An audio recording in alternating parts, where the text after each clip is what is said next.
बंदर दीगर हैवानात की तरह एक हैवान है, मगर बाज़ मुफक्करीन के मुताबिक बंदर की पैदाइश आम जानवरों की तरह नहीं हुई, बल्कि वो एक तब्दील शुदा मखलूक है।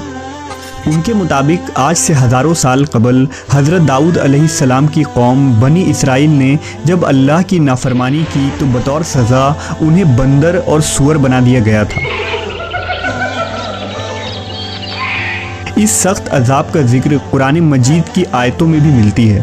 तो क्या आज इस ज़मीन पर जो बंदर मौजूद हैं वो कौम बनी इसराइल की नस्ल से हैं जो आज तक इस अज़ाब में मुब्तला हैं? इस बात में कितनी सच्चाई है हम इस वीडियो में जानेंगे। कुरान करीम में बहुत सी कौमों के लिए ऐसे वाक़यात बयान हुए हैं जिनमें उनके गलत आमाल और अल्लाह तबारक व तआला के अहकाम हुदूद से तजावीज़ की वजह से उनको अज़ाब इलाही का सामना करना पड़ा। इस सिलसिला में एक मशहूर और इबरतनाक वाक़या असहाब सबत का है। ये वाक़या यहूदियों की एक बस्ती से ताल्लुक़ रखता है। ये वाक़या हज़रत दाऊद अलैहिस्सलाम के दौर का है। उस ज़माने में हज़रत याकूब की औलादें जो बनी इसराइल कहलाती थीं, उनकी आबादी लाखों में थी, जो अर्ज़ फ़लस्तीन और यरूशलेम में आबाद थे। उनमें से एक कबीला बनी इसराइल से इलाहदा होकर एक दरिया के किनारे ईला नामी बस्ती में आबाद हो गए। उन लोगों की तादाद 70,000 के करीब थी और ये नहायत ही सरकश और नाफरमान लोग थे। इन लोगों ने अक्सर काम अहकाम तौरेत के ख़िलाफ़ शुरू कर दी। तौरेत के मुताबिक हराम करदा चीज़ों को इन्होंने अपने ऊपर हलाल बना लिया और मूसा अलैहिस्सलाम की शरीयत के मुनकिर हो गए।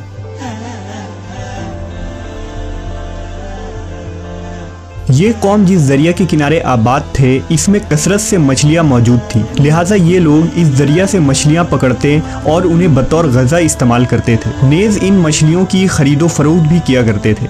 लिहाजा अल्लाह ने उन्हें एक आजमाइश में डाला। हज़रत दाऊद अलैहिस्सलाम की इस कौम को ये हुक्म मिला कि वो हफ्ता यानी सनीचर के दिन मछली का शिकार ना किया करें और ना दुनिया की कोई ख़रीदो फ़रोख्त करें। इस दिन उनके लिए मछलियाँ पकड़ना हराम करार दिया गया। अलबत्ता सनीचर के अलावा दूसरे दिनों में मछलियाँ पकड़ने की उन्हें इजाज़त थी।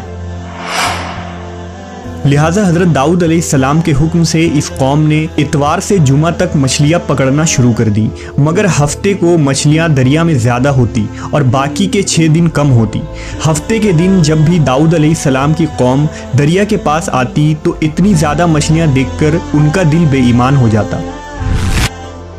शैतान ने उनके इस लालच का फ़ायदा उठाकर उनको उकसाना शुरू कर दिया और उन्होंने सोच लिया कि सनीचर को वो दरिया में जाल लगा दिया करेंगे और इतवार को पकड़ लिया करेंगे। इस तरह कुछ लोगों ने जाल लगा लिए और कुछ लोगों ने छोटे छोटे हौज़ घर तक बना लिए और इस हौज़ का दरिया तक रास्ता बना दिया। हफ्ते के दिन जब मछलियाँ इन हौज़ और जाल में आ जाती तो वो उसे पका कर खा लेते।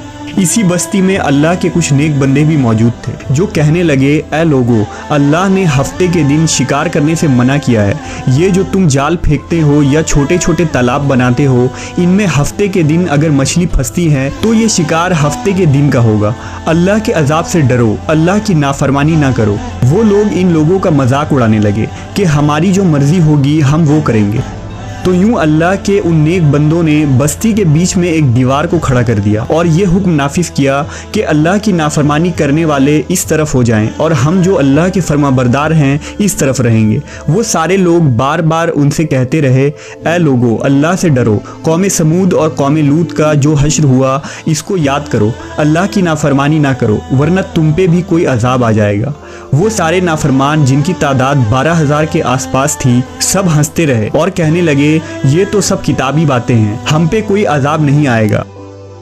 बस जैसे ही वो ग्रोह 2 हिस्सों में तकसीम हो गया, एक वो जो अल्लाह के फरमाबरदार थे और दूसरे वो जो अल्लाह के नाफरमान बंदे दीवार के उस तरफ थे। वो नाफरमान पूरी रात हंसते रहे, मजाक उड़ाते रहे और अल्लाह के ख़ास बंदे दीवार के उस तरफ अल्लाह से माफ़ी मांगते रहे।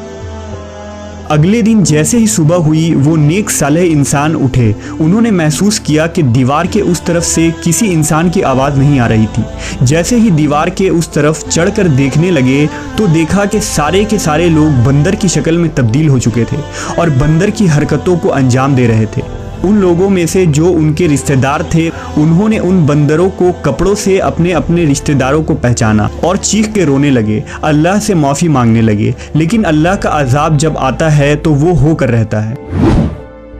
वो 12,000 लोग जो बंदर बन चुके थे कुछ भी खा पी नहीं पा रहे थे, और यूं 3 दिन बाद वो सब इस अजाब में आकर हलाक हो गए। अल्लाह का अजाब बहुत ही सख्त होता है, और नाफरमान और सरकश लोगों के लिए जब अजाब इलाही का फैसला हो जाए तो अल्लाह के हुक्म से पूरी कौम इस तरह हलाक हो जाती है कि वो आने वाले लोगों के लिए एक इबरत बन जाती है। बहरहाल ये नज़रिया कि मौजूदा बंदर उन लोगों की औलादें हैं जिन पर अजाब आया था, ये गलत है, क्योंकि उनसे पहले भी दुनिया में बंदर मौजूद थे।